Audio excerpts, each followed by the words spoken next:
नाही नाही, मला तुम्हाला पैसे द्यायचे आहेत, फक्त थोडा वेळ हवा आहे मला. मी देते तुमचे पैसे. काय गरीब गायगत बोलतेस का? हे चांगलं आहे की तुझं, म्हणजे माझ्याशी बोलताना मऊ मऊ बोलायचं, मग न मलाच मारायला गुंड पाठवायचं.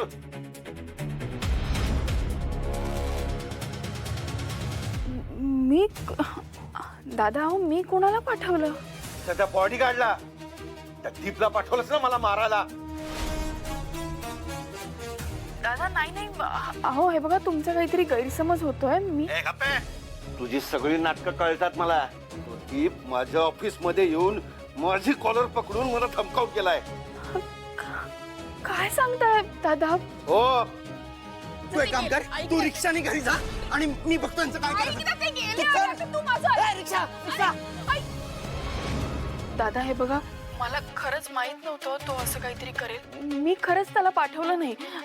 हे बघा, त्याच्या वतीने हवं तर मी तुमची माफी मागते, पण मला थोडा वेळ द्या. मी तुमचे पैसे लवकरात लवकर देईन. बंद कर तुझी नाटकं. हे गरीब म्हणून मदत केली तर तुम्ही माझ्या जीवावर उठला. तुला माहित नाहीये मी कोण आहे ते. सापानं फणावर काढला तर तिथल्या तिथं ठेचतो मी. हाऊस म्हणून पाळत नाही बसत. आता फायनल ऐक, मला माझ्या हप्त्याचे पैसे माझ्या हातात पाहिजेत, ते पण उद्याच्या उद्या. दादा ऐका ना, असं नका करू. हे बघा, मला तुमचे पैसे 200% द्यायचेच आहेत, तेही लवकरात लवकर. पण तुम्ही हे असं नका ना करू. 50,000 रुपये मी उद्याच्या उद्या कसं देईन? प्लीज, मी खरंच माफी मागते तुमची.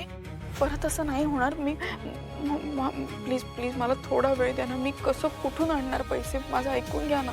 हा विचार तुझ्या गुंडाला पाठवायच्या आधी करायला पाहिजे होतास ना.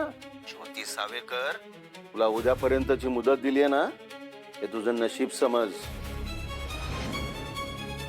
मला जर उद्या माझे पैसे मिळाले नाहीत तर ते कसे वसूल करायचे हे मला चांगलंच माहिती आहे.